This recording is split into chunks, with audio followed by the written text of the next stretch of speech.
Look, this video is gonna be a little raw, off the cuff. Hi, I'm Andre. I just gotta talk about this. And look, I might be one of the only people on the YouTube, movie, TV, entertainment space to be excited about this. I don't care. I'm excited about this, so I gotta talk about this. Netflix is basically bringing back UPN. like they have brought UPN back. Kind of in the same way that Hulu brought back TGIF when they acquired all of the TGIF shows. You know, they got Full House and Family Matters and Hanging with Mr. Cooper and Boy Meets World and Step by Step. So Netflix has basically done the same thing, but with late 90s, early 2000s UPN shows, with one exception, with one WB exception. So they dropped this video with all these cast members from various shows talking about how they're so excited to bring these shows to their fans. And check out this list. If you watch Black Sitcoms, today is your day. Moesha, The Parkers, The Game, 101, Half and Half, Girlfriends, and the one WB exception, Sister Sister. Well, actually, technically, Sister Sister started out on ABC. It was actually part of TGIF, and I thought it did really well on there, but then they took it off of TGIF, took it off of ABC, and moved it over to the WB, where it finished its run. So that was a ABC WB show. The others, UPN. All of these shows are coming to Netflix between, I think it's August and October. Yeah, between August and October. Moesha is August 1st. The Game seasons 1 through 3 will be August 15th. I'm guessing those are the UPN seasons. The Game came back on BET, but it was kind of a different show. It didn't have the laugh track anymore. It was a little bit more dramatic. So I'm guessing that they're probably getting the ones from the original UPN run. Sister Sister, September 1st, which I'm very excited about because Sister Sister had a short run on Disney Channel. They were showing it on there for a little bit, but they used to edit the show. I guess it was some of the jokes that Roger made when he was trying to get with the girls, or maybe some of the risque jokes that Jackie would throw out there. I don't know what it was, but I could always tell that each episode was edited. Or maybe it was just edited for time. Maybe they didn't want to add some more commercials to let you know that, The Sweet Life was coming on next. I don't know, but for some reason they edited the show. So I'm glad we're gonna get the original cuts. I want the original cut. I want the WB cut of Sister Sister. Girlfriends, with Tracy Ellis Ross. That was a show that she was on, which was kind of interesting because they had the other actresses from Girlfriends do a guest appearance on Blackish. So that was really cool, throwback. The Parkers, which of course was a spinoff of Moesha with Kim, and then of course we got Monique. Then you have Half and Half, which I feel like was the show that was just made for Andre, because they were like, Andre, do you like Rachel True? Yes. Andre, do you like Essence Atkins? Yes. Well, have we got a deal for you? What if two fine women that you love were the star of their own show? You win this round, UPN. Don't tell them I said that. But I'm sorry, dude. I had a crush on both of them. I ain't gonna lie. I'm just, I saw Rachel True in The Craft, and I remember Essence Atkins being on Smart Guy. And just in case you were wondering, like, where's Smart Guy? Well, Smart Guy is on Disney Plus, because I think that was a Disney show. But she was on that show, then I didn't see her for a while. And when she came back with Half and Half, I was like, oh, hello. And then Rachel True, shut up. Anyway, 101. The Parkers is October 1st. Half and Half and 101 are coming out on October 15th. 101 is probably the one I've seen the least of. That is the one that has Flex, and that's where Kyla Pratt was on, and also Robert. How do you say it? Ricard? It has that little accent mark in there. So I always want to make sure is it Richard? But anyway, the dude that was on Cousin Skeeter. You know him from 101. I know him from Cousin Skeeter.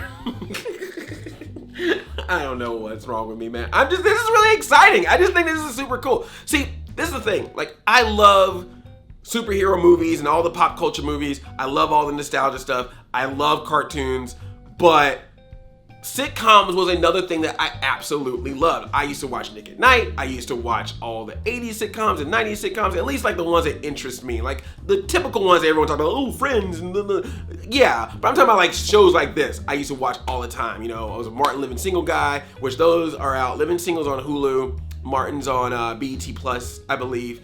But a TGIF, of course, watch those, and I watched a lot of these. They were just nice, good comfort food type of entertainment. Like it's just something that's like very fun. You get the laugh track, you get the audience. I love the live studio audience, the hoots and hollers and all that kind of stuff. And just, I don't know, it just was really cool. And then of course, with them being black sitcoms, it was very nice because a lot of these shows were coming up with them growing up the same time that I was growing up. So it was very like relatable sometimes. Like there were times when these characters were in college when I was in college. There were times when some of these characters were adjusting to their early days of adulthood when I was adjusting to my early days of adulthood. So it's like kind of like a nice relatable thing to be able to watch these shows and also see it from, you know, the perspective of young black people doing it when I was a young black person doing it. And I just really like that. And it also just reminds me of just how black the WB and UPN was. Like, I know they're now merged to be the CW, but yeah, man, when WB came out and definitely when UPN came out, they were, as the youth say, black AF. But they just had all these really cool shows, and I'm not gonna lie, it's not the only reason, but I definitely attribute a lot of these types of shows as being one of the reasons why I got so excited about doing acting or comedy or entertainment, because I got to see so many of people like me in these shows doing that stuff all the time, and that just fascinated me. So I think there was a little bit of that was a bit of an inspiration.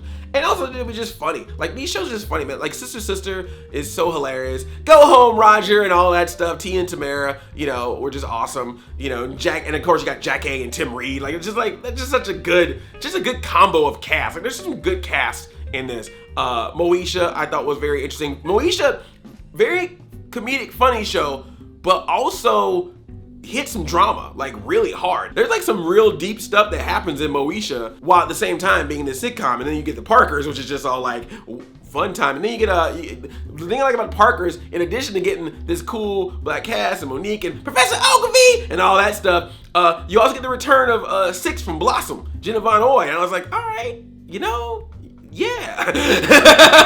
You down, come on in.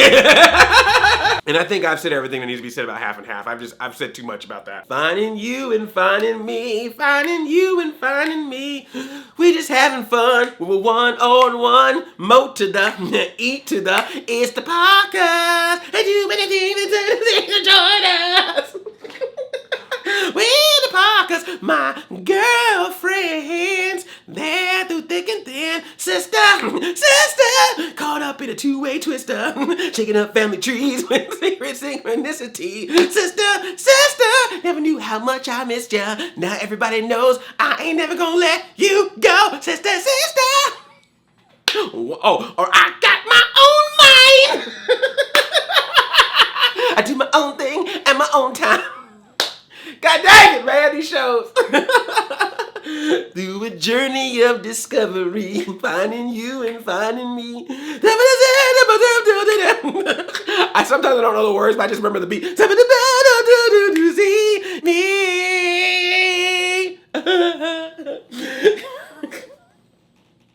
None of these shows, I will say I've seen every episode of. I will be very, very honest about that. I have seen patches from them, and like I said, some more than others. Sister, I'm pretty sure is the one I've seen the most episodes of. Moesha and Parkers are probably up there in the higher range. The Game and half are like mid-range, and then like 101. And then I caught Girlfriends for a good amount at the beginning. I kind of trailed off towards the end when like two of them were arguing about something. They weren't like friends anymore. I feel like that's when I kind of like wasn't watching as much. But definitely the first couple seasons, I was definitely down with it. And the thing about it, they were all blocked together. Like, you had basically a block of these shows. I would watch the TGIF shows on Fridays, and a lot of these shows would come out on like Mondays and Tuesdays, and I would just watch them together. But yeah, man, these networks, Fox too, when they first started, they were all about putting these types of shows out there, and it was always really good. And then Dawson's Creek came along and changed the game. Dawson's Creek changed everything. It was like, I don't want to wait for these black shows to be over. We now will show Dawson, One Tree Hill, and Buffy. Here's Felicity. Sorry, all of you black shows. But now we got Felicity. Anyway, like I said, this is on par with me when Hulu got all the TGIF shows. It's like on that same level of just like, I just think it's so cool that they're doing this. I think it's really exciting. I think it's coming at, obviously, a really good time. Have this moment of like, yeah, these shows existed and so many people were employed in front of the camera, behind the scenes, black people employed and celebrating and entertaining and being positive and putting messages out there and entertaining people of all backgrounds. And I think that's what is important, is when the show is good, like you can have a show deep.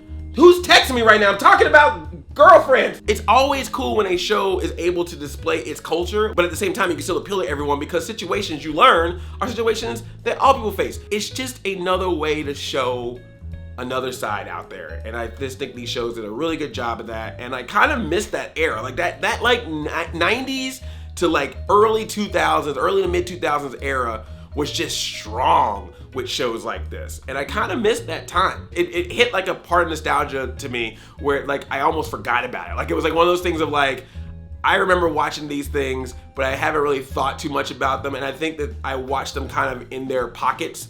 And when I saw them all listed together and saw that video of all the cast members from the various shows talking together, it was like, oh yeah, man, like that was a time. Like that was a really cool time. And so it was just really nice to see that again, man. And of course you got the Tyler Perry empire. but yeah, there was just something kind of fascinating about that era of television. Like there was a very unique time. And there was even more shows than this that are out there, but some of them of course are on other streaming services. And it's just nice to see that this batch of shows specifically that pretty much made UPN, the early days of UPN, now get their time to shine on Netflix. And I hope it not only is great for fans who grew up with those shows, but maybe they'll also attract a new audience. I don't know, man. It was just a cool era. And just again, just reminds me of my love of the classic sitcom formula. I know that some people like to make fun of that formula, but it can be enjoyable, and I enjoyed it. It was very classic and very fun. I just appreciate that. But now I'll have to try to catch up on all the episodes I didn't watch. But knowing me, I will probably put all these shows in my queue and then never watch them for months, because that's how I do every TV show and every movie on every streaming service. I go through the queue, I go window shopping, I select a bunch of things, and then I fall asleep. And nothing ever gets watched. But that being said, I'm still happy these shows are there. That's all I got. What's your favorite show out of this bunch? And if there's any other sitcom that you like, what are your favorite sitcoms like this in general? Whether it's something from this list or just anything you like personally. That's all. Thanks for letting me talk about this. I appreciate it. Thanks for listening, whoever watches this video. I love you like a play cousin. I'm already 5,000. And I have a games channel, Black Nerd Games. Go follow that too if you like game stuff.